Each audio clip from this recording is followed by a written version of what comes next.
Leitura da Palavra de Deus no livro de 2 Reis,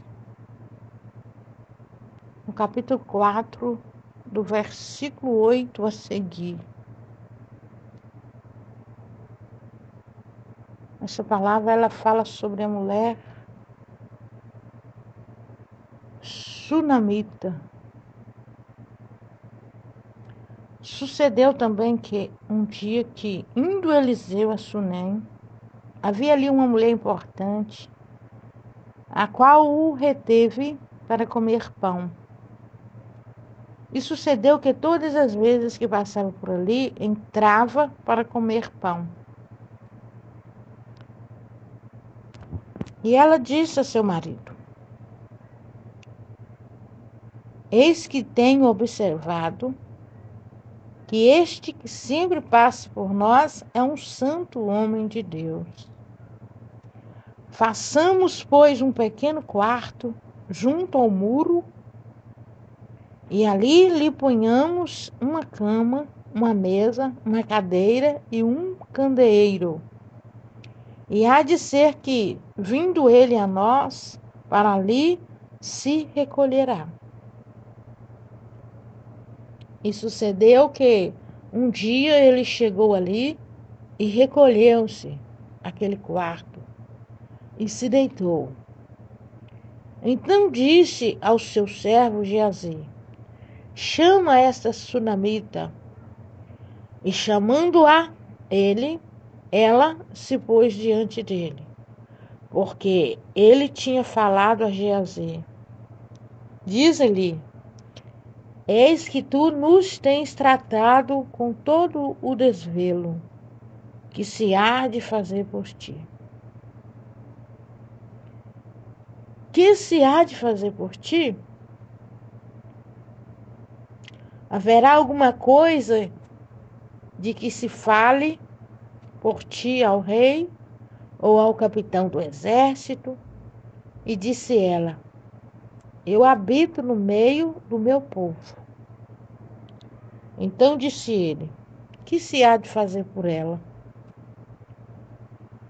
E Geazi disse: ora, ela não tem filho, e seu marido é velho. Por isso disse ele: chama-a. E chamando-a ela se pôs à porta. E ele disse: a este tempo determinado, segundo o tempo da vida, abraçarás um filho. E disse ela: não, meu senhor, homem de Deus, não mintas a tua serva. E concebeu a mulher. E deu à luz um filho no tempo determinado. No ano seguinte, segundo Eliseu lhe dissera, ou seja, e concebeu a mulher, e deu à luz um filho no tempo determinado. No ano seguinte, segundo Eliseu lhe dissera, e crescendo o filho, sucedeu que um dia saiu para ter com seu pai, que estava com os segadores, e disse a seu pai: ai, a minha cabeça, ai, a minha cabeça. Então disse a um moço: leva-o à sua mãe. E ele o tomou e o levou à sua mãe. E esteve sobre os seus joelhos até ao meio-dia, e morreu. E subiu ela e o deitou sobre a cama do homem de Deus. E fechou a porta e saiu. E chamou ao seu marido e disse: manda-me já um dos moços e uma das jumentas, para que eu corra ao homem de Deus e volte. E disse-lhe: por que vais a ele hoje? Não é lua nova, nem sábado. E ela disse: tudo vai bem. Então albardou a jumenta e disse ao seu servo: guia e anda, e não te detenhas no caminho, senão quando eu te disser. Partiu ela, pois, e foi ao homem de Deus, ao Monte Carmelo. E sucedeu que, vendo-a, o homem de Deus de longe disse a Geazi, seu servo: eis aí a sunamita. Agora, pois, corre-lhe ao encontro e diz-lhe: vai bem contigo? Vai bem com teu marido? Vai bem com teu filho? E ela disse: vai bem. Vai tudo bem. Chegando ela, pois, ao homem de Deus, ao monte, pegou nos seus pés. Mas chegou Geazi para retirá-la. Disse, porém, o homem de Deus: deixa-a, porque a sua alma está triste de amargura. E o Senhor me encobriu e não me manifestou. E disse ela, pedi eu a meu Senhor algum filho? Não disse eu, não me enganes? E ele disse a Geazi: cinge os teus lombos, toma o meu bordão na tua mão e vai. Se encontrares alguém, não o saudes. E se alguém te saudar, não lhe responda. E põe o meu bordão sobre o rosto do menino. Porém disse a mãe do menino: vive o Senhor, e vive a tua alma, que não te hei de deixar. Então ele se levantou e a seguiu. E Geazi passou adiante deles, e pôs o bordão sobre o rosto do menino, porém não havia nele voz, nem sentido, e voltou a encontrar-se com ele, e lhe trouxe aviso, dizendo: o menino não despertou. E chegando Eliseu àquela casa, eis que o menino jazia morto sobre a sua cama. Então entrou ele e fechou a porta sobre eles, ambos, e orou ao Senhor. E subiu à cama e deitou-se sobre o menino, e pondo a sua boca sobre a boca dele, e os seus olhos sobre os olhos dele, e as mãos sobre as mãos dele, se estendeu sobre ele, e a carne do menino aqueceu. Depois desceu e andou naquela casa de uma parte para outra, e tornou a subir, e se estendeu sobre ele. Então o menino espirrou 7 vezes e abriu os olhos. Então chamou a Geazi e disse: chama esta sunamita. E chamou-a, e veio a ele. E disse ele: toma o teu filho. E entrou ela e se prostrou a seus pés, e se inclinou à terra, e tomou o seu filho e saiu. Aleluias. A leitura foi do versículo 8 até o versículo 37. Aleluias. Nós vemos aqui, aleluias, uma situação que, aos olhos humanos, aos olhos físicos, aleluias, já tinha, acontecido o término daquela vida. Primeiro, aquela mulher, vendo o homem de Deus, que passava ali todos os tempos, ela o convidava para ir comer. Por quê?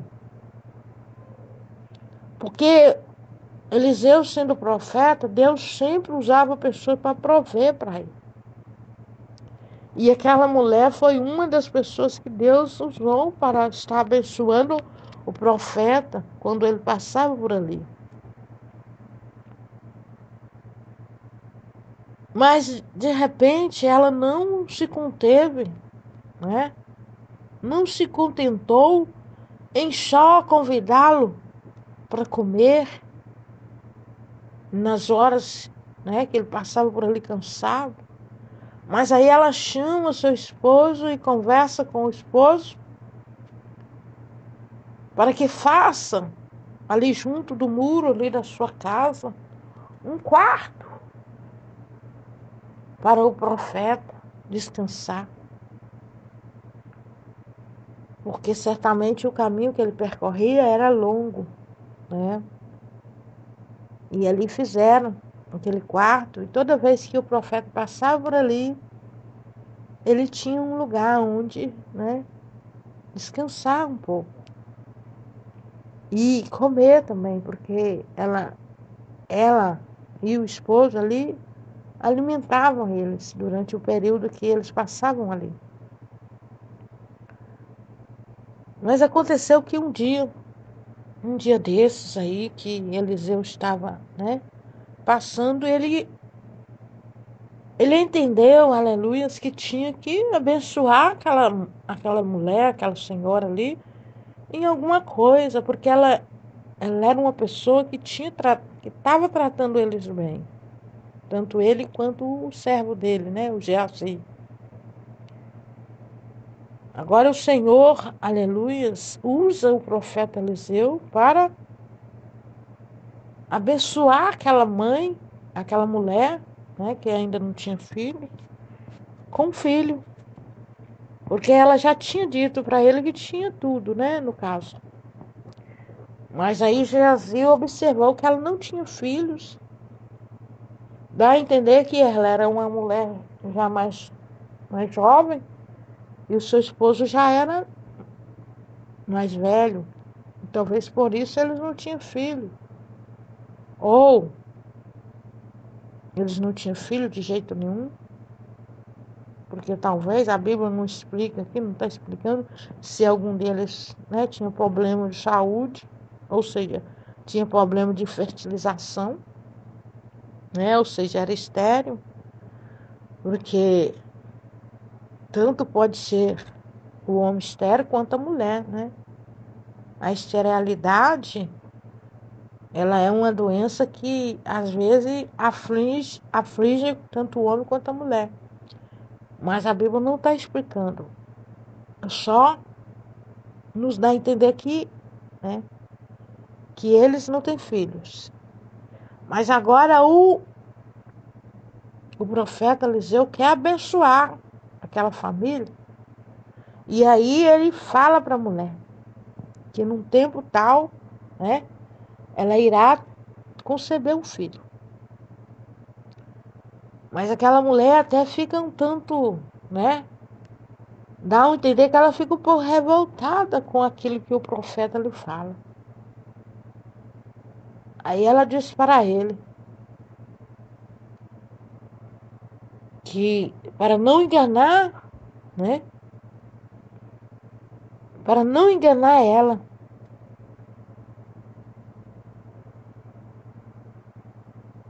que no caso ela não pediu filho e também ela já está conformada que não tem filho. Ela não pediu nada em troca ao profeta. Ela fez aquele ato ali de caridade, né, vamos dizer assim, abençoou o profeta, mas não pediu nada em troca, porque até então ela não tinha necessidade de nada material. Que dá a entender que ela era muito rica, uma mulher que não faltava nada. Mas só que Geazi observou que ela não tinha filhos. Quem era Geazi? Geazi era o moço de Eliseu. Talvez futuramente seria o sucessor de Eliseu. É lógico que ele não foi, porque né, ele desobedeceu, né, o, o profeta, numa outra situação, né? Não nessa aqui, aleluia, não quero entrar em detalhe, que a palavra de Deus ela é eficaz e verdadeira. E agora nós vemos uma situação estreita. Agora Eliseu fala para a mulher que ela vai ter um filho no tempo tal. E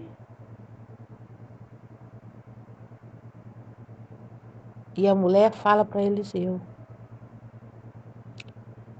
Não, meu senhor, homem de Deus, não mintas a tua serva.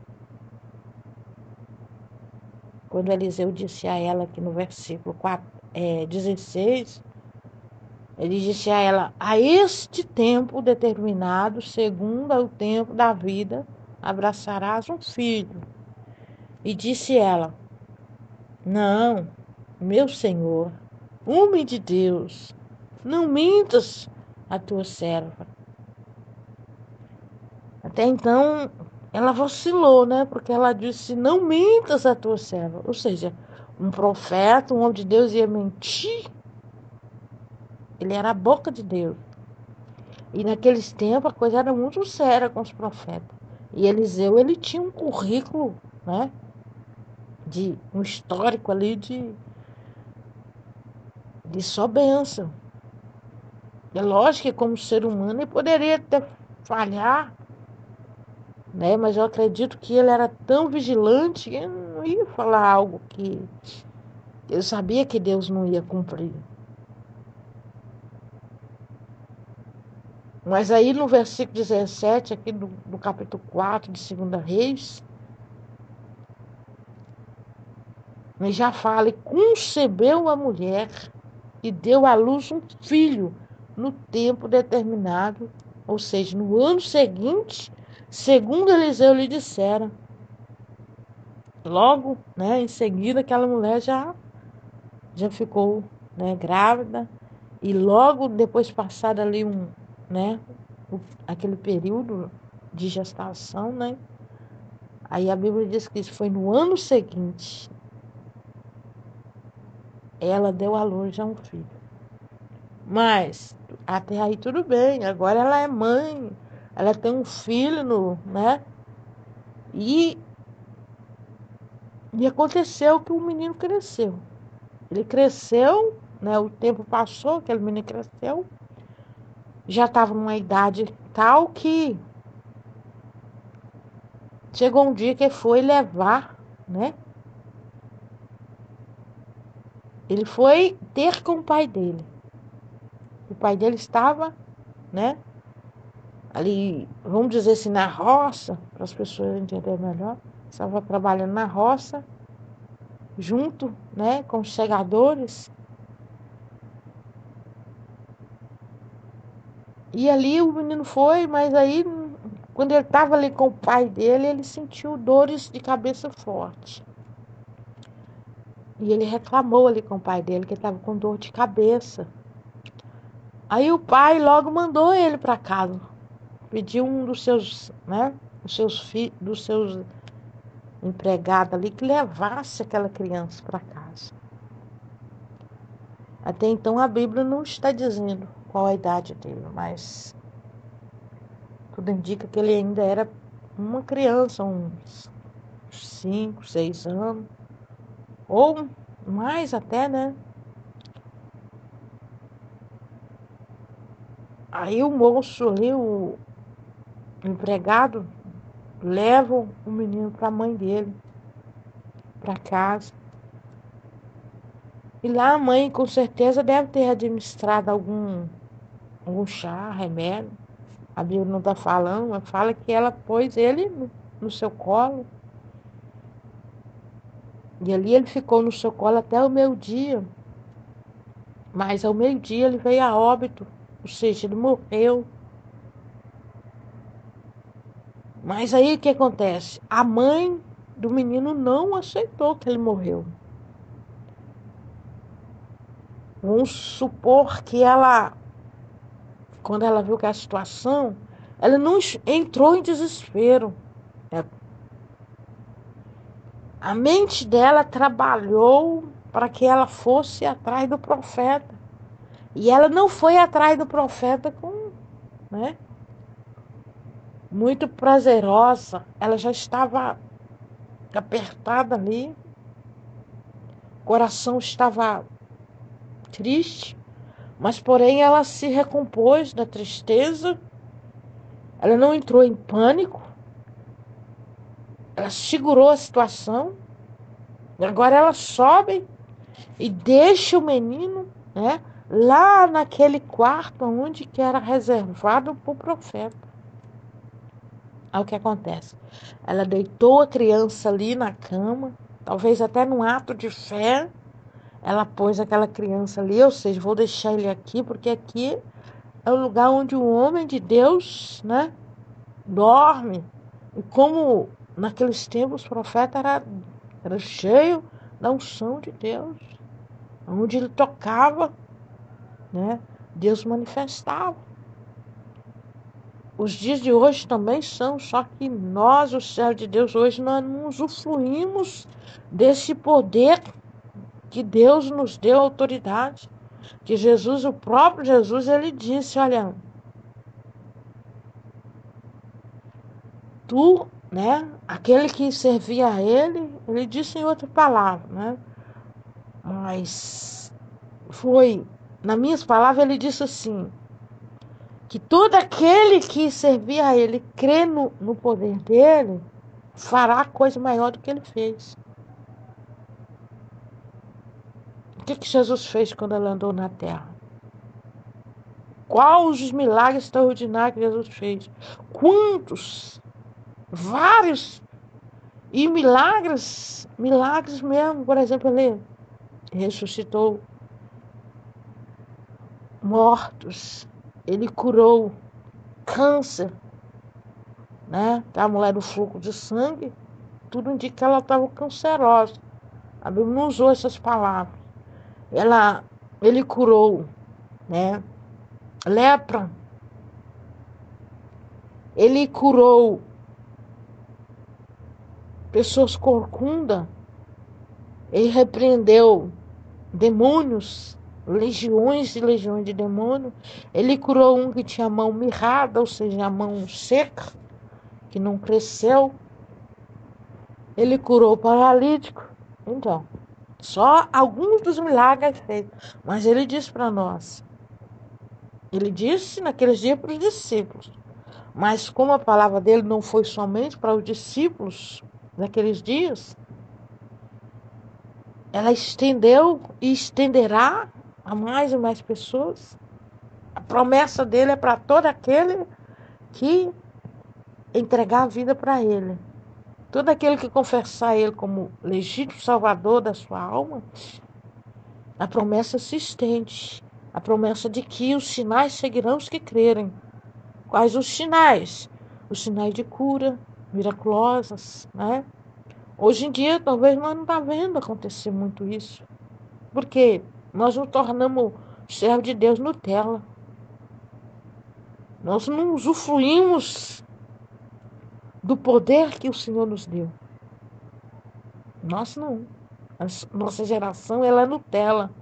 Geração fraca, geração que não entende, talvez não entende o que é milagre. Talvez porque a medicina, a ciência, ela está tão próxima a nós que nós deixamos de acreditar no milagre do Senhor e nós corremos, né, para buscar a ajuda na medicina.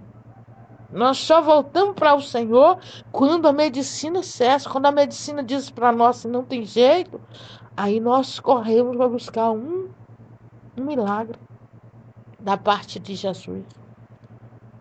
Mas aqui, aleluia, nesse tempo que viveu a sunamita, a situação para ela estreitou. Por quê? Primeiro, ela não queria. Ela já estava conformada de não ter filhos. Mas aí, aleluia, o profeta agora enche ela de esperança. E de repente acontece dela ter um filho. Mas agora, de repente, depois que ela se apega àquela criança, depois que aquela criança já encheu, né? Encheu a casa dela, encheu a vida dela, aleluia, de paz, de amor, de sonhos. Agora aquela criança vem a óbito, assim do nada. Ela sempre cuidou bem daquela criança, com certeza, mas de repente ela se vê numa situação estreita, né? Era a situação dela o quê? Sair dali gritando, descabelar e sair em pânico. Mas ela não, ela se recompôs e foi buscar o profeta. Só que ela não foi, né?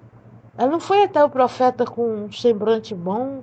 Ela não foi ali com alegria, porque agora ela estava vindo de uma situação que para ela não tinha jeito mais. Mas ela entendeu que ainda havia esperança. Ainda havia esperança. Ainda há esperança para você.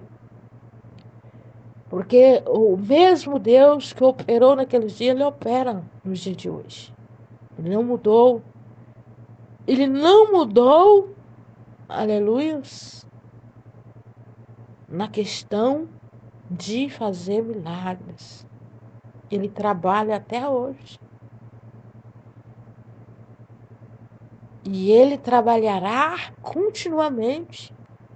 Enquanto, aleluia, estiver uma pessoa clamando por ele, buscando a ele, ele estará trabalhando a prol da vida dessas pessoas. Ele está trabalhando a prol das nossas vidas. Agora, a sunamita deixou o filho deitado ali sobre a cama do profeta Eliseu e partiu. Agora ela chega até o esposo dela, onde ele está ali no trabalho, ou seja, na roça,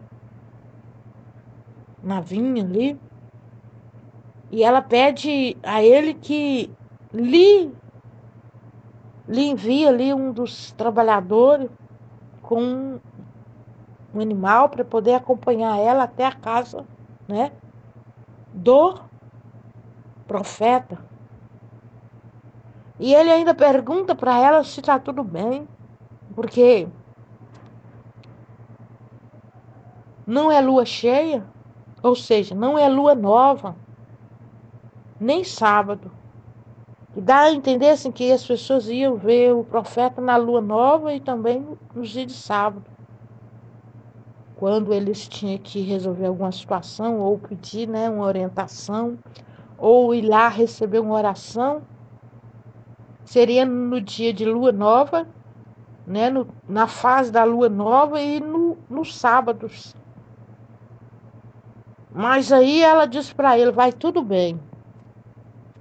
Não deu satisfação a interrogatória ali do esposo dela, mas ela disse para ele, ó, em outras palavras, ela dizia, aquieta,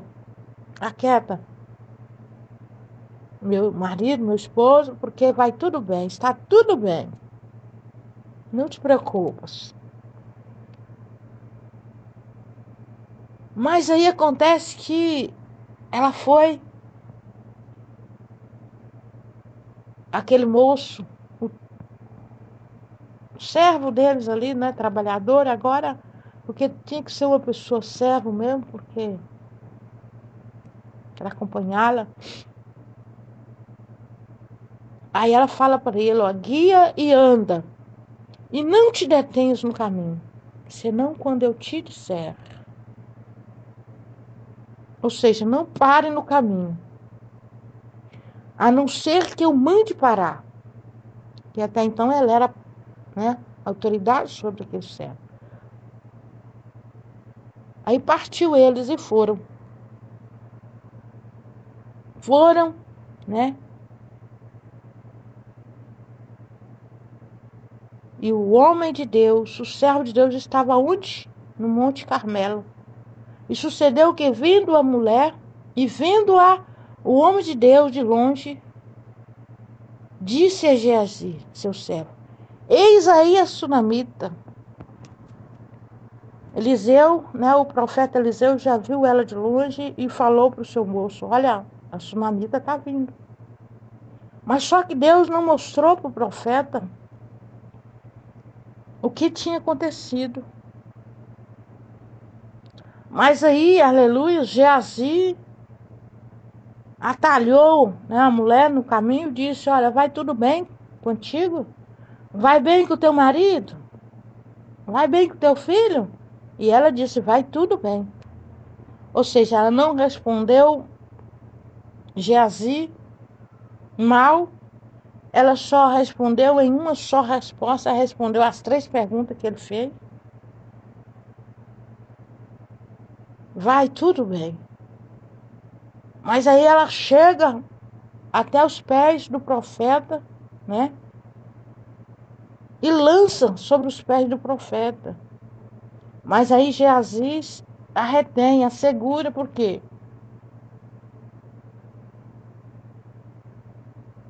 Porque percebe que aconteceu alguma coisa. E ele está ali para proteger, né? Para guardar, para que ela se recomponha. Mas aí Eliseu, o profeta Eliseu disse: Não, pode deixar ela. Vejo que ela está com muita tristeza, com muita amargura na alma. Mas só que Deus não me revelou o que é que ela está sofrendo. O porquê que ela está nessa situação. Mas aí ela desaba. Até então ela foi arrogante. Aí ela fala para o profeta nestas palavras. Aí no versículo 28 ela diz: Pedi eu a meu senhor algum filho? Não disse eu, não me enganes.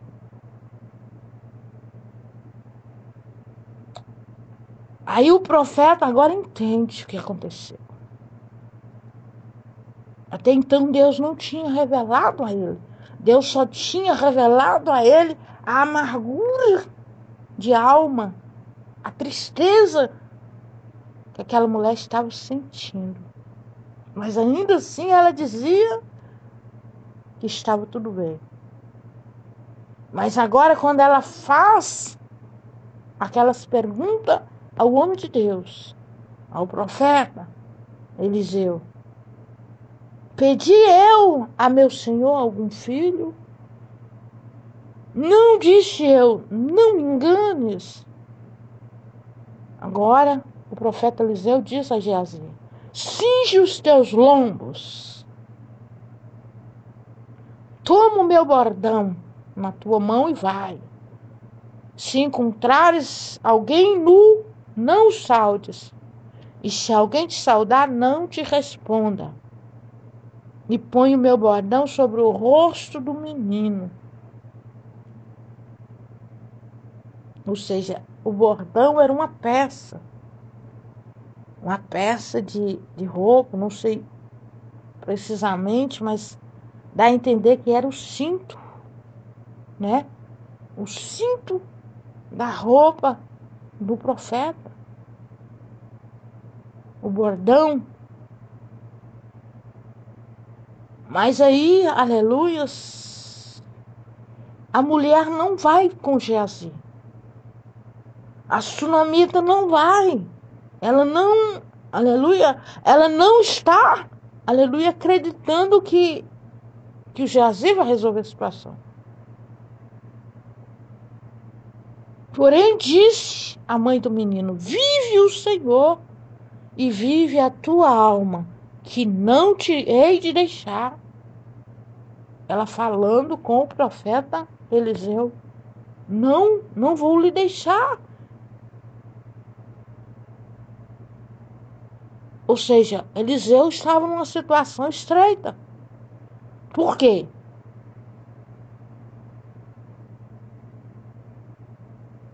Porque a mulher, ela estava angustiada.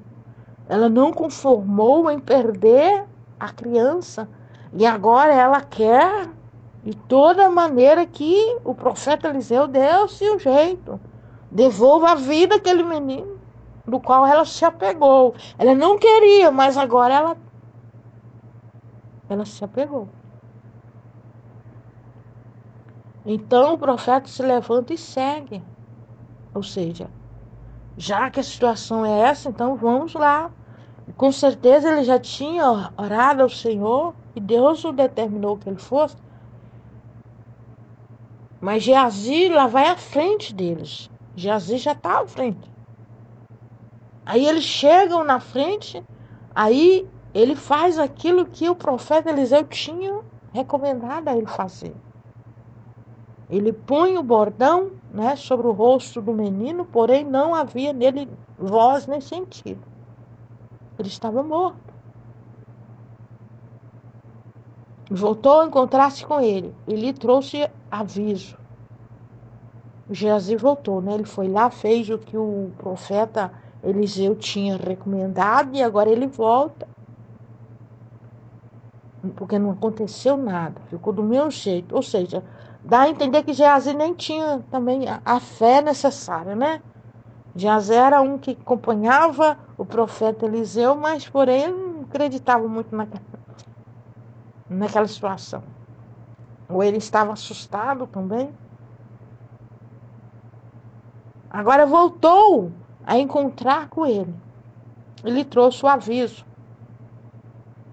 Geazi agora fala, olha, profeta Eliseu, o menino não despertou. Ou seja, não aconteceu nada. Está do mesmo jeito. E chegando Eliseu àquela casa,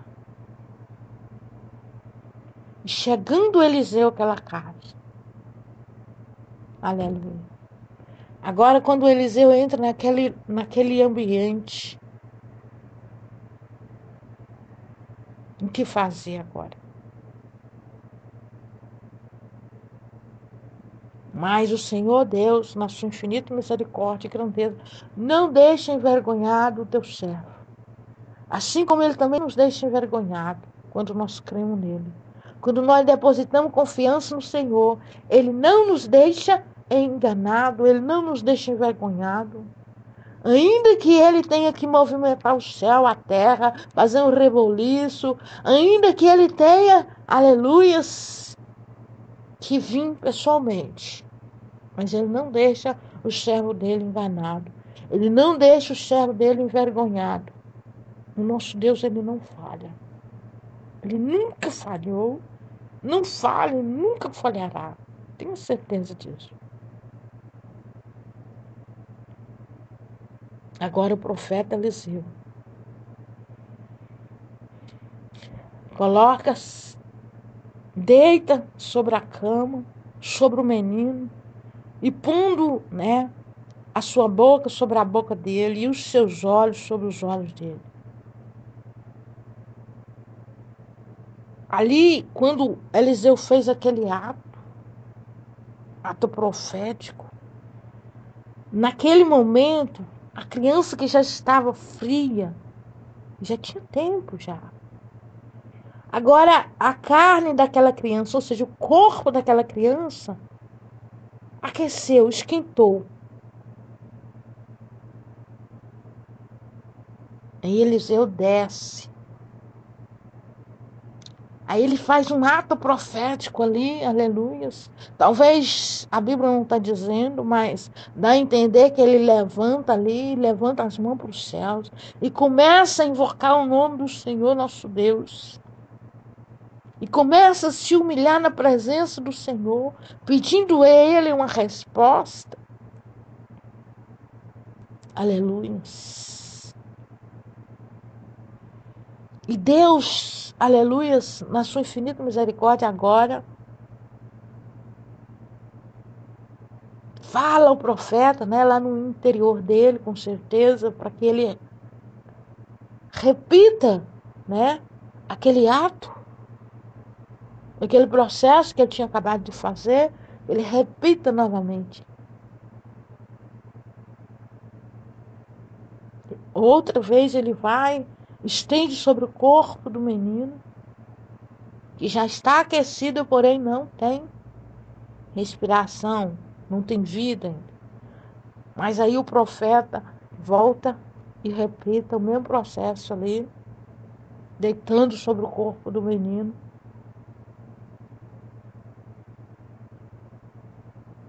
E aí acontece que o menino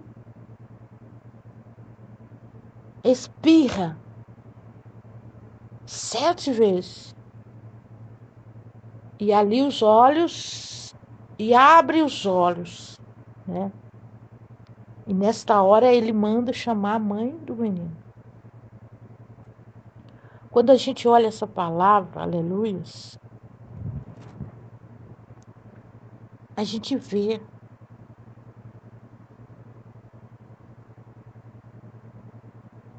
a situação desesperadora daquela mãe. Mas também nós notamos aqui que aquela mulher não entrou em histeria. Ela não entrou em desespero. Ela se recompôs, ela se manteve. Mas ela não aceitou a situação. Ela não aceitou perder o seu filho. Quantas mães, quantas mulheres, servas de Deus, estão perdendo os seus filhos? O Senhor está dizendo, não perca, não aceita perder os seus filhos. A sua herança. A Bíblia diz que os filhos são como flechas na mão do guerreiro. Quando a Bíblia está nos dizendo que os filhos são como flechas na mão do guerreiro, a Bíblia está dizendo para nós prepararmos essas flechas, porque nós somos os guerreiros. E nós temos que ter, aleluia, flechas preparadas para lançar. E as nossas flechas não pode cair em qualquer lugar. Nós não podemos lançar elas em qualquer lugar. O que a palavra de Deus nos revela, aleluia, que nós temos, aleluia, o compromisso de buscar o Senhor a favor da nossa casa, a favor dos nossos filhos. Você não pode com eles. A situação estreitou. Os dias de hoje são difíceis para criar os filhos. Mas, aleluia, quando nós colocamos na mão do Senhor, aleluia, nós pagamos o preço por eles. Aleluia. O Senhor intervém. O Senhor age e interage a favor daqueles que buscam Ele. Então, quando você está passando uma situação difícil, porque é muito difícil nos dias de hoje ter filhos, e principalmente criá-los. Enquanto eles estão pequenos, bebês, é fácil de você cuidar. Por quê? Você está acompanhando ele, você leva ele aonde você vai. Na maioria das vezes, né? Mas tem situação que você nem quando ele é pequeno você pode cuidar dele. Porque você trabalha fora e tem que deixar ele na mão de outras pessoas. Então temos que pensar 2 vezes, 3 vezes, 4 vezes, antes até mesmo de colocar um filho no mundo. Por quê? A situação estreitou. A situação está difícil para ter filhos, para mantê-los, para cuidá-los, para acompanhá-los. Se nós deixamos ele numa creche e vamos trabalhar porque necessita, estamos vivendo um tempo difícil. onde pai e mãe têm que ir trabalhar para trazer o sustento aos filhos.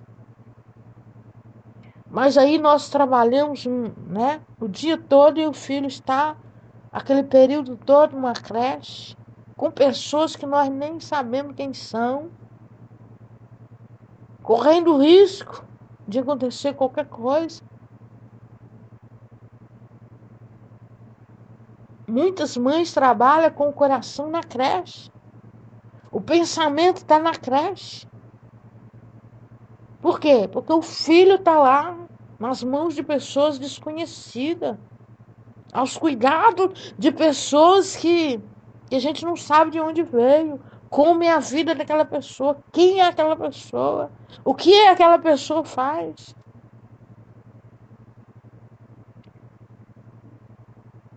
E os tempos são difíceis, então as pessoas que têm filhos têm que orar muito a Deus.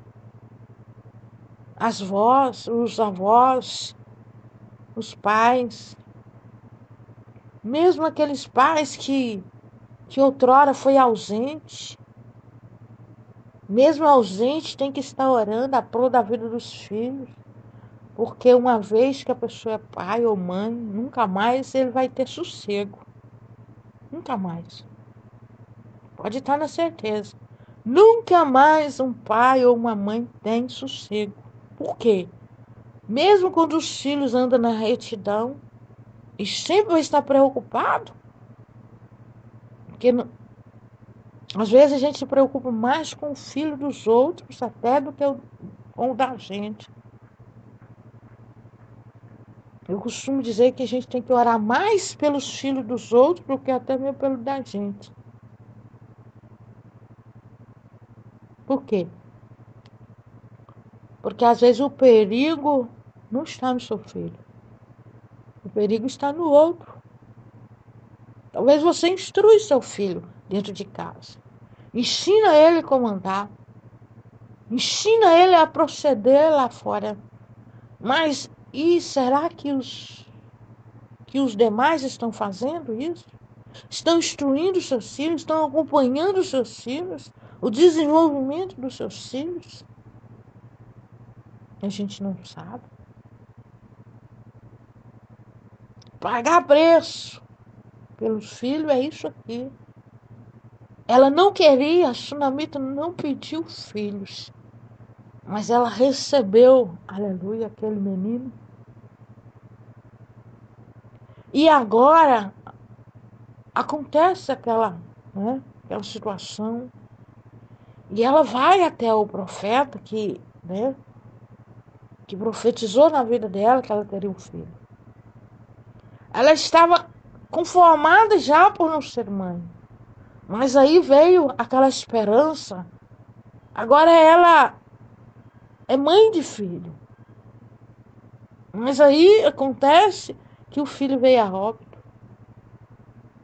E ela agora se encontra numa situação, né, de angústia, de tristeza.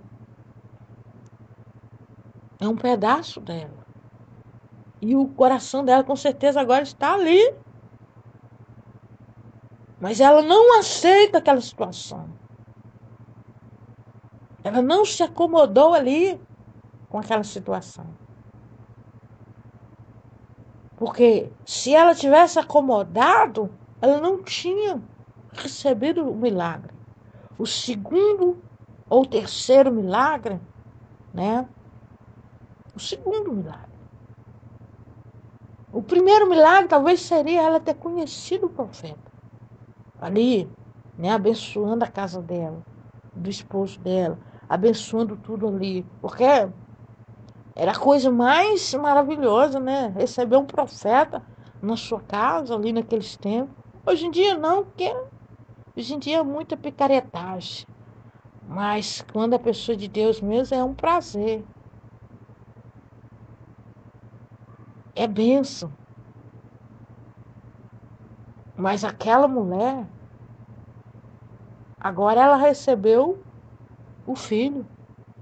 Mas e agora? Agora o filho que o profeta profetizou na vida dela, agora Isso foi? Ah, mas ela não aceitou. O que o Senhor está dizendo através dessa palavra é para nós, como mãe, como pai, não aceitar que o inimigo das nossas almas venha apoderar dos nossos filhos, venha distorcer eles, desviar eles dos caminhos ruins. Porque o Senhor nosso Deus, ele não preparou caminhos ruins para ninguém. Muito pelo contrário. Quando ele enviou Jesus para morrer naquela morte cruel ali de cruz, né? Ele fez aquilo com uma única intenção. De quê? De que através do sacrifício de Jesus na cruz do Calvário, resgatasse todas as almas. É isso que o nosso Deus quer. Nosso Deus não quer que ninguém pereça. Seja branco, seja negro, seja amarelo, seja rico, seja pobre, quaisquer tipo de pessoas, o Senhor quer resgatá-los. Por quê? Ele não sente prazer na morte espiritual daqueles que ainda não aceitou Jesus como Salvador da sua alma. Quando o Senhor diz que não faz acepção de pessoa, Ele não faz mesmo.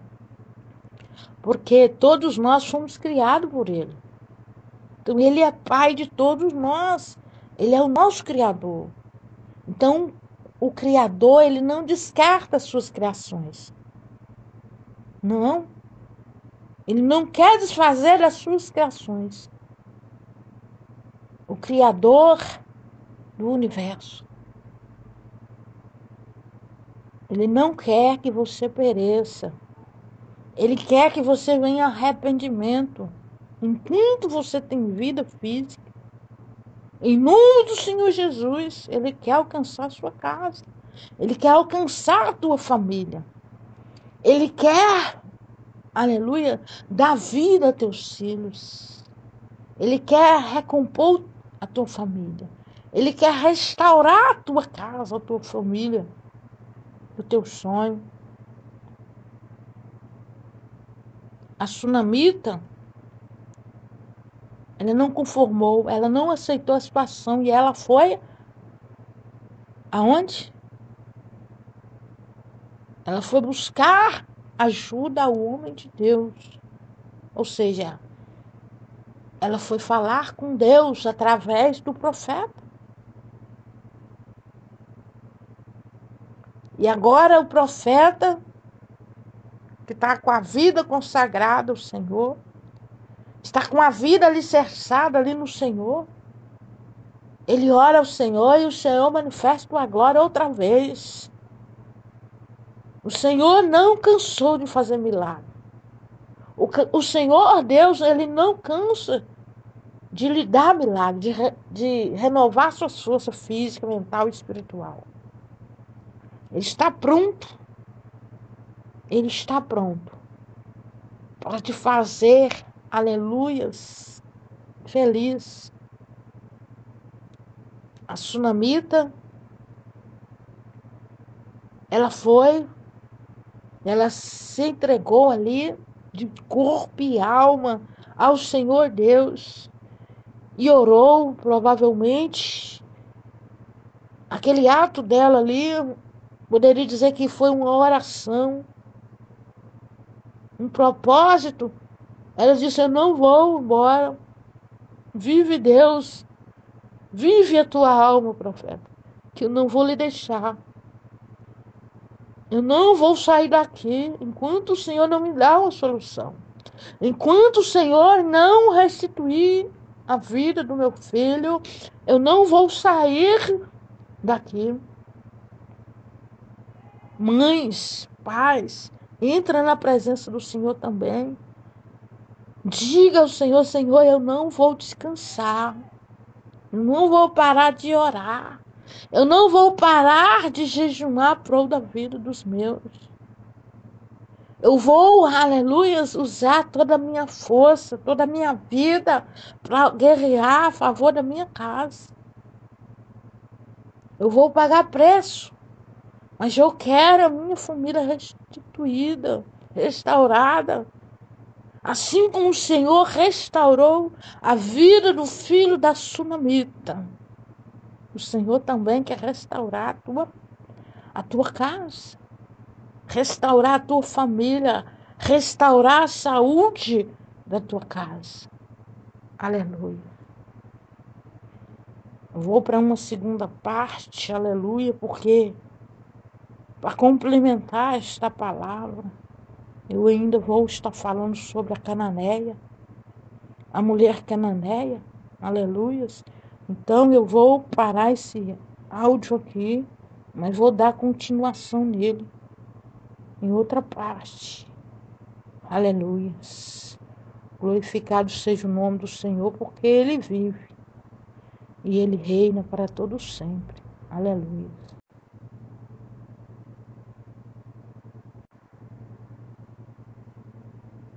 Estou lendo mais uma palavra para complementar, né, sobre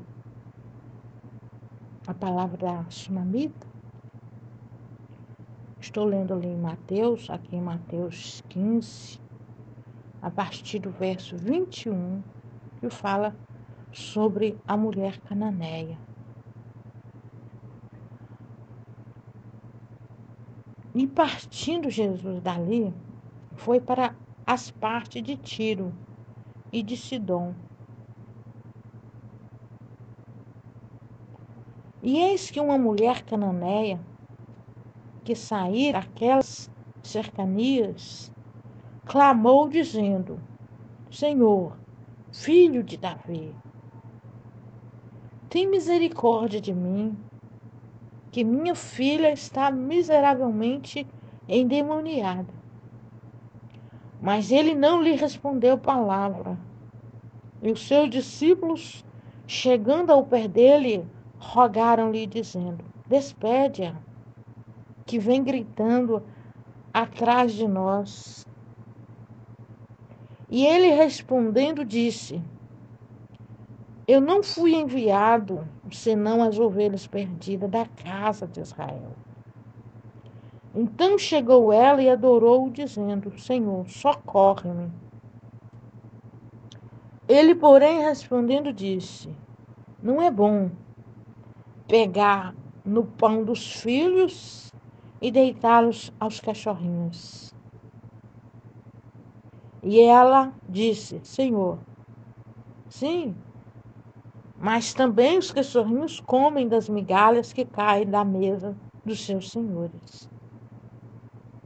Então respondeu Jesus e disse-lhe: Ó mulher, grande é a tua fé. Seja isso feito para contigo, como tu desejas. E desde aquela hora a sua filha ficou sã. Glória a Deus. Aleluia. Eu li do versículo 21 até o versículo 28. Do capítulo 15 de Mateus. Ou seja, Mateus, capítulo 15, versículo 21 ao versículo 28, precisamente. Então, como eu estava, aleluia, ministrando ali sobre a cananeia, ou seja, sobre a sunamita, a mulher sunamita.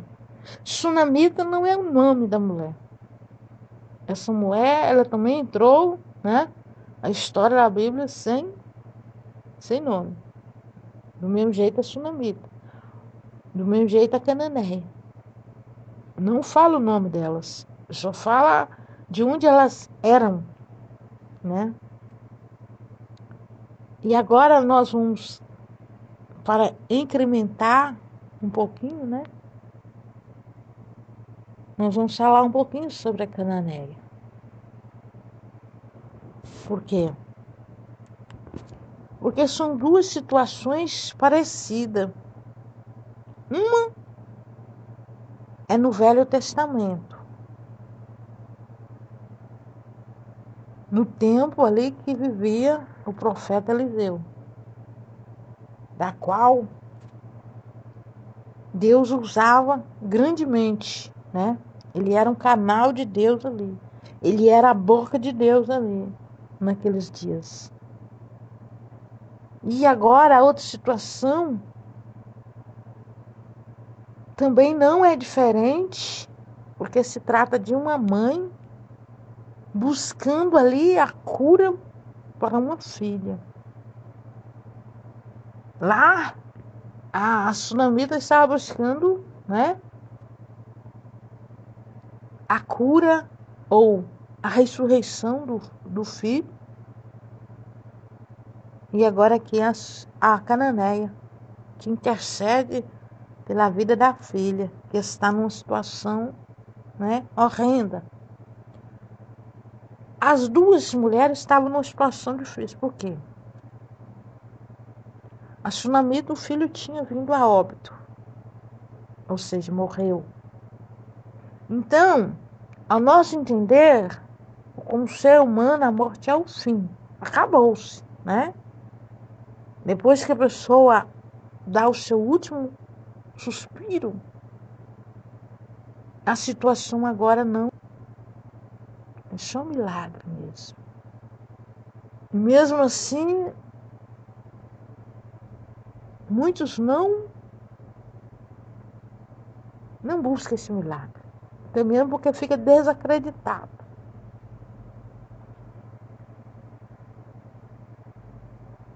E ali nem a medicina agora resolve, porque a criança já está morta. Mas o nosso Deus, ele resolve, por quê? Quando a fé, Deus entra em ação. Quando a fé é colocada em prática, Deus entra em ação. Deus entra na causa. Para Deus operar essa maravilha, basta ter um coração quebrantado. Basta ter alguém crendo.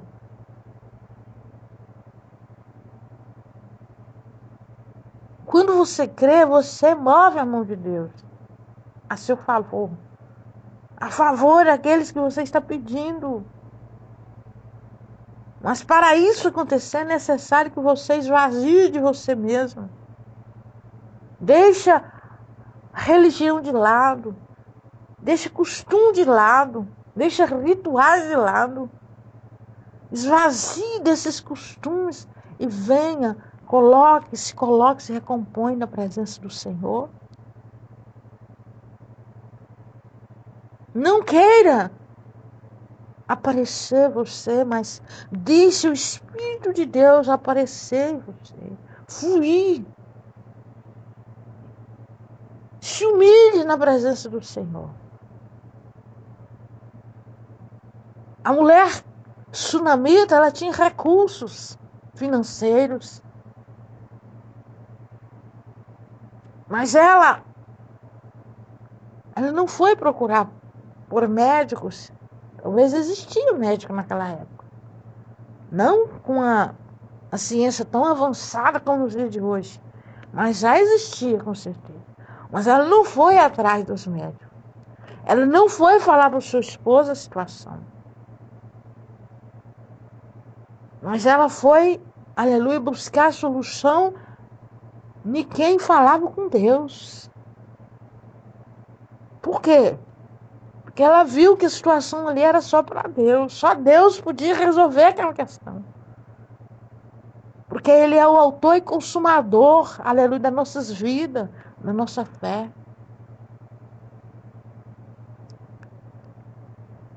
Mas ainda assim, se aquela mulher tivesse optado por buscar o médico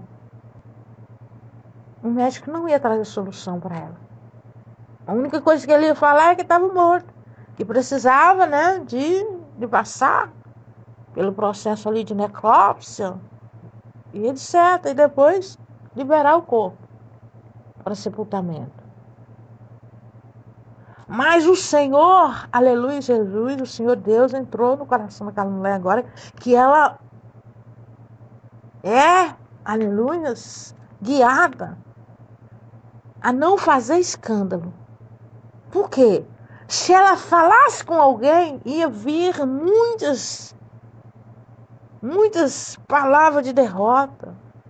Se ela tivesse falado com o esposo, ele ia dizer, mas não adianta ir lá buscar o profeta. Não adianta. Está morto. Se ela tivesse falado, alguém ia aglomerar pessoas. Mas ela não falou a ninguém. Ela disse, vai tudo bem, está tudo bem. Não se preocupe. Em outras palavras, né? Não se preocupe comigo, eu estou bem. Eu só vou ir lá visitar o profeta. Senti de ir lá. Mas aquele homem, ele não perguntou mais pelo filho. Onde ela deixou o filho? Por quê?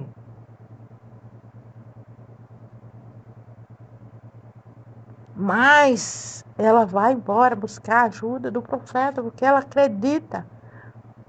O profeta já provou para ela que Deus está na vida dele.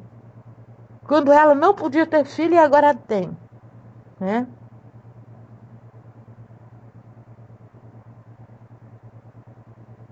Mas agora a situação da Cananeia é mais, né, difícil, porque agora vão lidar com coisas espirituais. A situação da Cananeia é coisa espiritual. A filha da Cananeia, ela não está doente de uma doença que a medicina resolve, que um remedinho resolve, que uma cirurgia resolve. Não, a filha da Cananeia está possuída por espíritos imundos. A situação dela é espiritual. É no mundo no qual nós desconhecemos. Quando nós não somos servos do Senhor, quando nós, aleluia, não conhecemos a verdade da cruz, aleluia, é um mundo que nós desconhecemos. Um mundo espiritual. Agora, quando você recebe, aleluia, a unção sobrenatural de Deus na sua vida, que é a presença de Jesus, a presença do Espírito Santo, a presença de Deus, aí você possa estimular as coisas. Aí você começa a entender o que é o mundo físico e o mundo espiritual. O porquê existe certas doenças que a medicina não consegue comprovar. Porque as pessoas entram numa situação de loucura e a medicina não consegue descobrir. Tem pessoa que teve um distúrbio mental, a medicina conseguiu descobrir que ele está com transtorno mental. Mas tem pessoas que agem como um louco, desesperadamente, mas não está. A medicina não conseguiu comprovar a doença. Porque a doença dele é no mundo espiritual. É obras maléficas, malignas, é demônios agindo na vida da pessoa, usando a pessoa. Mas a medicina não quer reconhecer.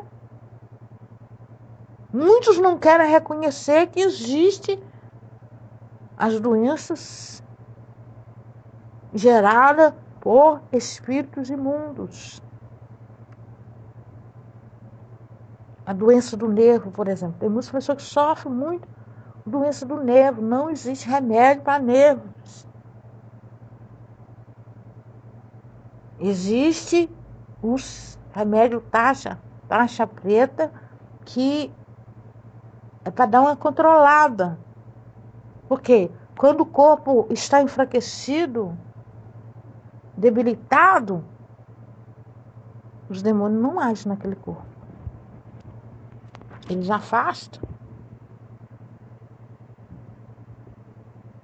Mas agora a mulher, a filha da Cananeia, está terrivelmente endemoniada. E ela fica ali vigiando a hora que Jesus vai passar. A situação de Jesus ali é Era mais ou menos assim. Jesus queria sair daquele lugar sem que ninguém visse.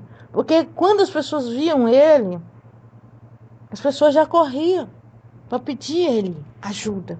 Porque todos já sabiam dos feitos de Jesus, dos milagres de Jesus. Agora, ele tenta sair daquele lugar sem ser visto. Mas a mulher já está ali de prontidão, ela já tinha visto ele antes, lugar que ele estava, né? E ela fica estreitando ele. Por quê? Porque ela sabe que só Jesus tem solução para ela. Aí quando passa Jesus e os discípulos, que estavam sempre junto com Jesus, a mulher sai atrás, gritando, filho de Davi, misericórdia de mim. A minha filha está terrivelmente endemoniada. Em outras palavras, ela poderia dizer, ô Senhor, o Senhor está curando tantas pessoas, cura a minha filha também. A solução dela é só o Senhor. A medicina não resolve a situação dela. O Senhor é a minha última esperança. Agora ela corre atrás de Jesus, mas Jesus não está nem aí para ela. Jesus ouve, mas faz. Que não ouve, vai embora. Mas Jesus não é bom, Jesus não é misericordioso. Por que ele não atende a Cananeia? Por quê? Porque ele quer deixar um exemplo para nós. Porque ele quis deixar para nós o exemplo da perseverança. Quando nós somos perseverantes, nós alcançamos o nosso milagre. Se nós pararmos, aleluia, é porque a dúvida entrou em nosso coração. E onde há dúvida, não há milagres. Onde há dúvida, o Deus dos céus não opera maravilhas. Mas aquele Jesus mesmo, aquele Jesus maravilhoso, agora ele faz de conta que não ouve a Cananeia. A Cananeia, ela vai gritando atrás dele. Mas ele vai seguindo. O que ela grita atrás dele? Jesus, filho de Davi, tem misericórdia de mim. Chegou o ponto, aleluia, que os discípulos ficaram incomodados com tanto, né, tanto grito, com tanta petição. Aí os discípulos viram para Jesus e disseram, Senhor, despede ela. Já faz tempo que ela vem gritando.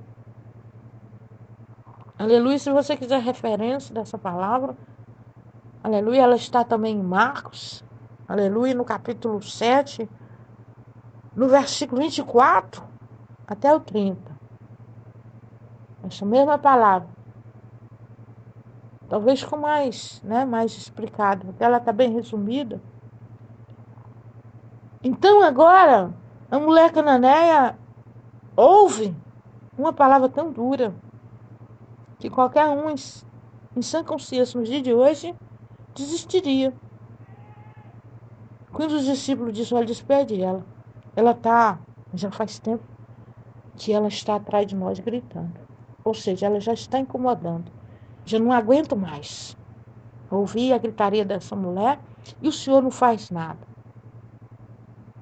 Mas aí Jesus para.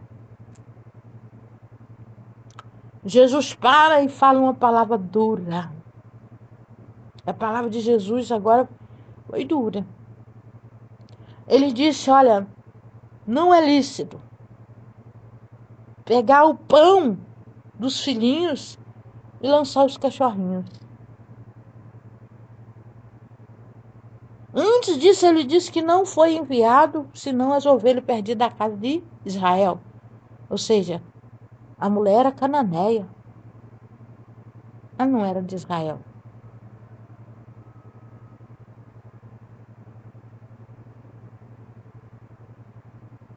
Aí ela pede socorro. E aí ele responde, não é lícito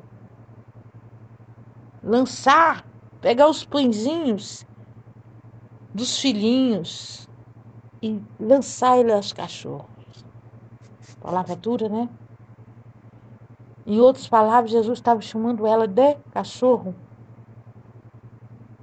Mas o que ela disse para o Senhor é que mudou a história. A humilhação dela, aleluia, é que mudou a situação. Quando ela se despiu de si mesma, quando ela esvaziou de si mesma agora, aí, aleluias, ela vira para Jesus e diz: Senhor, mas também os cachorrinhos comem das migalhas que caem da mesa dos seus senhores. Agora Jesus dá atenção para ela, porque ele viu que ali, aleluia, existia fé.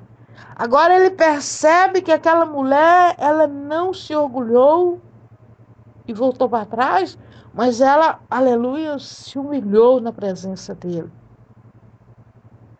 Jesus já conhecia o coração dela. Mas Jesus quis deixar isso para os nossos dias hoje.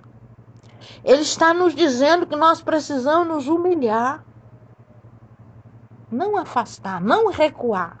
Quando vier uma dureza, quando vier um vento, quando vier, aleluias, uma provação, quando alguém tentar nos tirar de cena, ele está dizendo, ó, persevera. Persevera. Ele está dizendo, avante. Não desista. Teu milagre está próximo. Aleluia. Agora a mulher diz para o Senhor Jesus: Senhor, mas também os cachorrinhos comem das migalhas que caem da mesa dos seus senhores. A cananeia, aleluia, agora ela se conforma com uma migalha. Por quê? Porque basta uma migalha e ela recebe o que ela quer, o que ela precisa ali. Mas aí o Senhor Jesus, aleluia, agora quebra protocolo. Oh, mulher, grande é a tua fé. Seja isso feito para contigo, como tu desejas. Aleluia. E desde aquela hora a sua filha ficou sã. Jesus quebrou o protocolo, porque ele não veio pelos outros povos, ele veio para Israel.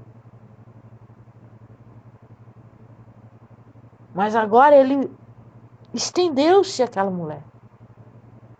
Quando ele viu fé, ele compadeceu. É isso. É isso que você precisa fazer, que eu preciso fazer. Perseverar com fé em Jesus, que vai dar tudo certo. Que Jesus vai resgatar os nossos filhos, a nossa casa. Aleluia, que Jesus vai trazer à existência. Ainda aquilo que não existe, ele vai trazer. E agora aquela mulher não vai mais comer migalhas, porque agora ela foi adotada pela adoção do Espírito Santo. Porque agora, aleluia, mesmo ela sendo gentil, mesmo ela sendo cananeu, agora ela vai fazer parte, assim como eu e você, assim como nós fazemos parte, a partir do momento que nós reconhecemos Jesus como nosso Salvador. Que nós entregamos nossa vida a Ele e Ele aceita. Até quando você vai ficar, aleluias, com esse orgulho bobo, dizendo eu nasci desse jeito, vou morrer desse jeito? Não. Você nasceu nesse jeito, nessa situação, nessa religião. Você nasceu, aleluia, nessa família assim, mas você não vai deixar o teu povo perecer, porque o Senhor Jesus está falando com você. Você é um atalaia, você precisa ter despertamento. O teu coração está aquecendo ao ouvir esta palavra. O Senhor Jesus está falando com você. Busque pela tua casa. Mesmo, aleluia, que você seja cananeu, mas busque. Mesmo que você ainda não o confessou como Salvador, mas busque-o. Venha ter experiência com Ele. Aleluia. Provar e ver que o Senhor é bom. Se você não provar, você vai ficar aí em dúvida. A mulher cananeia provou. No começo foi difícil, né? Ela tem que ouvir aquela palavra. Mas depois, aleluias, ela se recompôs. Ela ficou feliz demais. Porque tudo que ela queria era a cura da filha dela. Porque ainda que ela tivesse dinheiro, o dinheiro não ia comprar aquela cura para ela. Porque a cura era espiritual. E só Jesus liberta. Só Jesus repreende os demônios. Só Jesus cura enfermidades ocultas. Talvez você está vivendo uma situação semelhantemente à mulher cananeia. Você olha para sua casa e não vê vida. Você tem tudo para ser feliz, mas não é. Porque há uma força maligna impedindo de você alcançar a tua bênção, alcançar a tua paz. Mas eis que o Senhor Jesus te diz nesta tarde, nesta manhã ou nesta noite. Venha ser feliz com Ele. Só Ele pode lhe dar a felicidade, a paz espiritual, a alegria e o gozo da sua alma. A partir do momento que você reconhecer Ele como seu Salvador, a situação, aleluia, meu irmão, meu amigo, minha amiga, a situação muda, minha irmã, a situação transforma. Porque o nosso Jesus, ele não está chamando você para ser um cãozinho, para comer migalhas, não.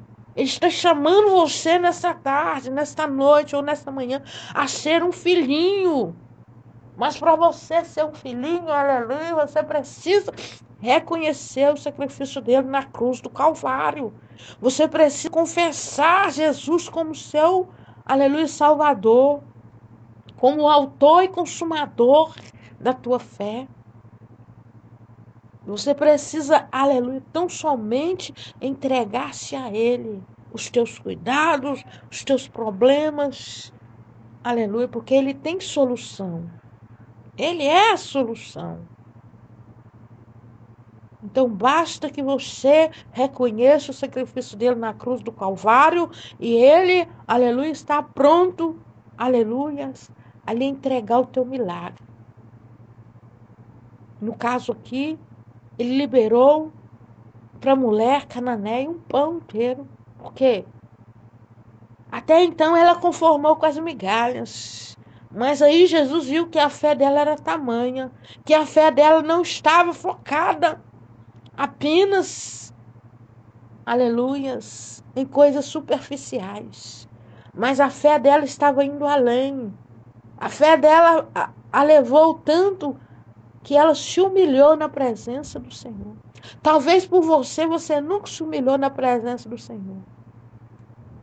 Mas se humilhe pela tua casa. Se humilha pelo teu filho, pela tua filha, pelo teu esposo. Pague preço pela tua família. Porque o Senhor Jesus está dizendo nessa tarde, noite ou manhã. Não sei a hora que você vai ouvir. Mas seja a hora que for, o nosso Deus está trabalhando. Ele está pronto para responder a tua petição. Ele está pronto para entregar o teu milagre, o teu pão. Aleluia. Assim como ele fez na vida dessa cananeia. E agora, aleluias, o Senhor Jesus diz para ela: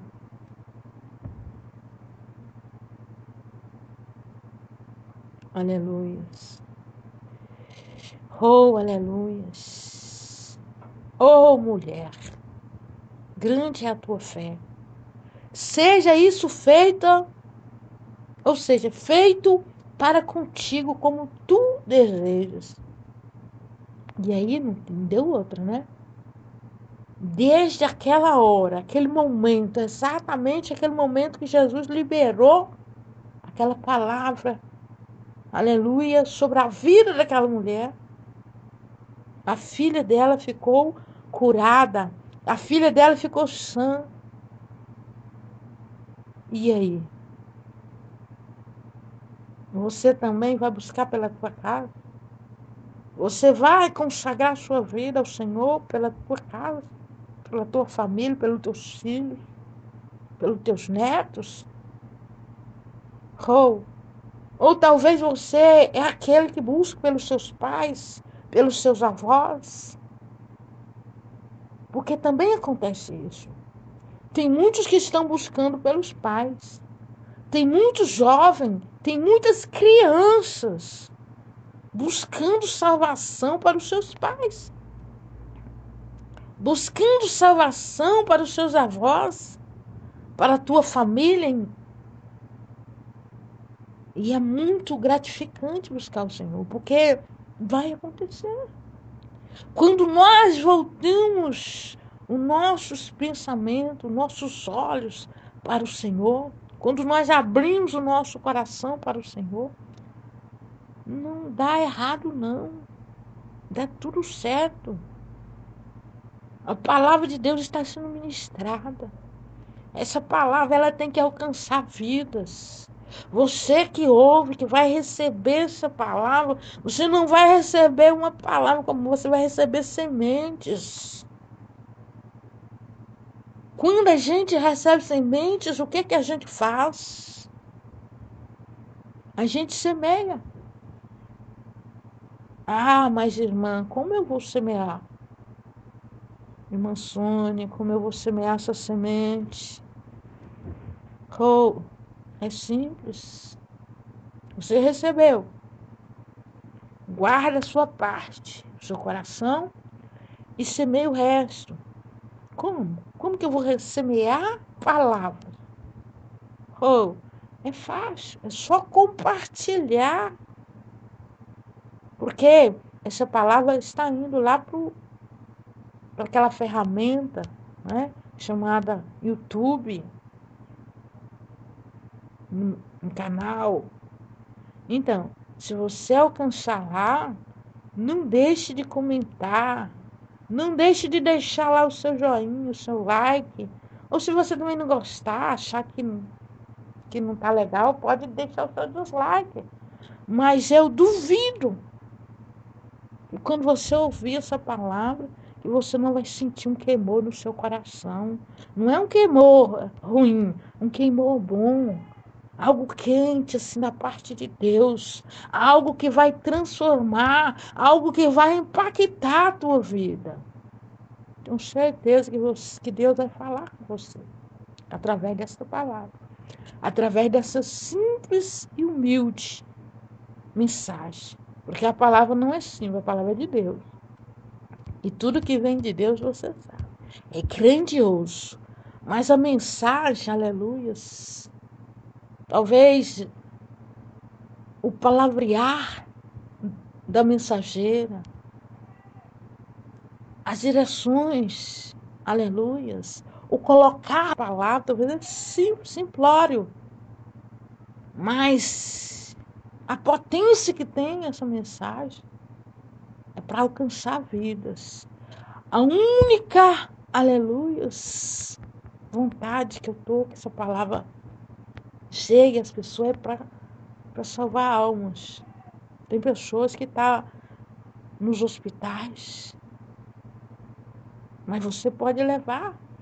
Você é parente daquele que está no hospital, leva essa mensagem. Deixa ele ouvir no seu celular, no rádio, na caixinha, no, no, no pendrive, no cartão de memória, USB ou SD. Aleluias. Glorificado seja o nome do Senhor, porque Ele vive. O nosso Deus, Ele vive. E não é viver por uns dias, não. Nosso Deus vive eternamente. E se nós crermos em Jesus, confessar a Ele como nosso Salvador, após essa vida física, nós vamos morrer. Porque ninguém vai sair desse planeta vivo sem conhecer a morte. Ninguém. Mas, após a morte física, tem a nossa alma, o nosso espírito que é vivo, que continuará vivo. Se você confessar Jesus como seu Salvador, essa alma, esse espírito vai repousar com ele, porque ele vive. Jesus vive. O Pai, o Filho e o Espírito Santo, ele vive. Ele é uma pessoa só. Mas ele compôs nós, que fomos feitos à imagem e semelhança dele, ele nos fez também, corpo, alma e espírito. Nosso corpo, ele vai voltar para a terra, para quando vier o dia da ressurreição, o dia do, né? Uns vão ressuscitar na vinda de Jesus, os que morreram em Cristo. Agora, se morreu sem Cristo, só vai se levantar dos túmulos quando for o juízo final. Não é complicado, mas eu não vou entrar em detalhe, não. Essa situação, essa questão é quando você começa a estudar a Bíblia, aí você vai entendendo o que é a volta de Jesus, o que é o juízo final, o que é a descida do Senhor Jesus entronizado para pelejar por Israel. Quando você começar a interessar pelo estudo da palavra de Deus, você vai entender tudo isso. O Espírito Santo vai te instruir. Mas por enquanto eu estou anunciando você um Jesus que salva, que liberta, que cura e que ainda leva para o céu. Que é a nossa expectativa é nisso. Quando nós reconhecemos o sacrifício de Jesus na cruz do Calvário, não é para ter uma vida estável aqui, porque isso aqui tudo é passageiro. Mas se ele nos proporcionar uma vida estável aqui também, é claro que nós não vamos achar ruim. Mas se por acaso você é aquele que ainda não teve uma condição elevada, não se preocupe não. Não é porque Jesus não está na sua vida. Se você, aleluia, é aquela pessoa que trabalha para sobreviver, não se preocupe, Jesus está na tua vida também. É porque, aleluia, tem pessoas que o Senhor confia a Ele, condições financeiras mais elevadas. Outros, o Senhor Jesus ali mantém o contra-gota. Mas ainda assim, Ele o ama. Ainda assim, Ele o usa. Não pense porque você não tem condições financeiras que o Senhor Jesus não te usa. Talvez Ele te usa mais ainda do que Ele usa um que tem condições financeiras elevadas. Mas como assim? Olha, Jesus disse que nós teríamos aflições, mas é para nós ter bom ânimo. Ou seja, Ele nos encorajou a não deixar intimidar por causa de coisas materiais, por causa de qualquer levante. Não, Ele nos instruiu a prosseguir, ainda que os tempos sejam difíceis. Então, eu vou finalizar aqui, eu vou deixar esse ponto de interrogação aí para você, aleluias, porque é assim que o Espírito de Deus me dá a mensagem.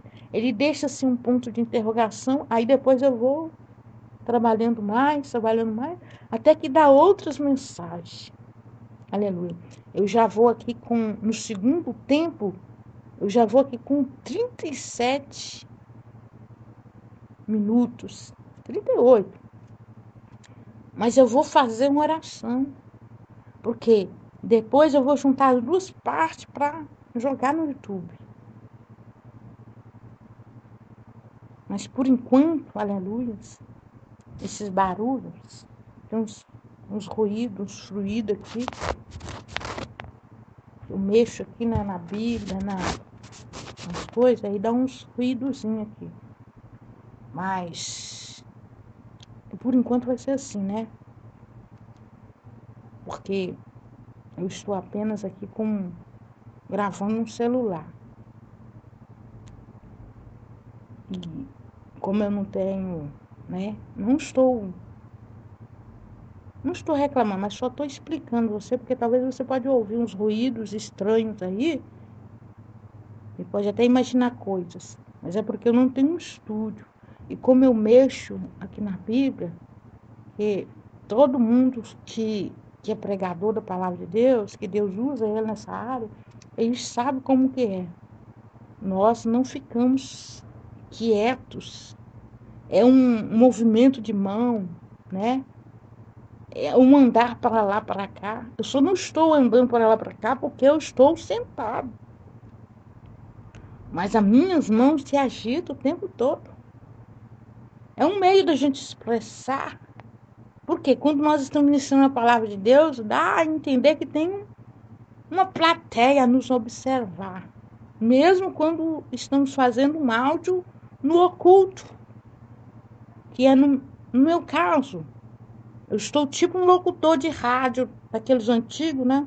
E hoje não. Hoje os locutores, enquanto eles estavam transmitindo a programação e as pessoas estão assistindo ele via internet, né? Mas naqueles tempos antes não. A gente ficava imaginando como era o locutor ou a locutora, né? Porque às vezes era uma pessoa baixinha, pequena, mas tinha aquela voz bem grossa. E a gente ficava imaginando, ela deve ser uma pessoa bem grande, fala assim, de uma estatura, né? Grande. E às vezes quando a gente conhecia, era aquela pessoa de, de estatura pequena ou mediana. Mas quando estamos gravando um áudio, principalmente um áudio, todos os ruídos que parece, sai tudo aí. A gente até tenta depois colocar um áudio de fundo para amenizar um pouco os ruídos. Mas ainda assim, eu acredito que você está ouvindo bem a mensagem. Foca na mensagem, não foca nesses ruidinhos que aparecem no fundo, não. Porque senão você perde o foco da mensagem. Em nome de Jesus, em nome do Senhor Jesus, seja abençoado. Assim como eu sou abençoada, eu quero abençoar todos aqueles que chegar, aleluias, a ser alcançado por essa mensagem. Eu não preparei essa mensagem, mas o Senhor deu ela agora, assim. Às vezes eu começo aqui lendo a palavra de Deus, e aí o Senhor vai dando a mensagem, no espontâneo. Não é que eu preparei, que eu escrevi, que eu esbocei, não. É um dom que Deus nos dá, vamos dizer assim. Ele não deu só para mim, Ele dá para cada pessoa. É lógico que tem pessoas que aperfeiçoam os seus dons, né? Que estuda, que busca mais, né? Mas eu não, eu estou cru ainda. Vou dizer assim, eu estou cru. Tem que ser lapidado ainda. Mas ainda assim eu não deixo de transmitir a mensagem da cruz. Que o importante quando você transmite uma mensagem é fazer esse apelo. Se você quiser reconhecer Jesus agora como seu Salvador, como Salvador da tua alma, é só você falar comigo agora. Fale comigo. Toma uma posição agora. Talvez você é daquela pessoa que está com um filho doente, que está com uma família estiorada e precisa de uma restauração, precisa de curas miraculosas. Então, dá um passo para Jesus.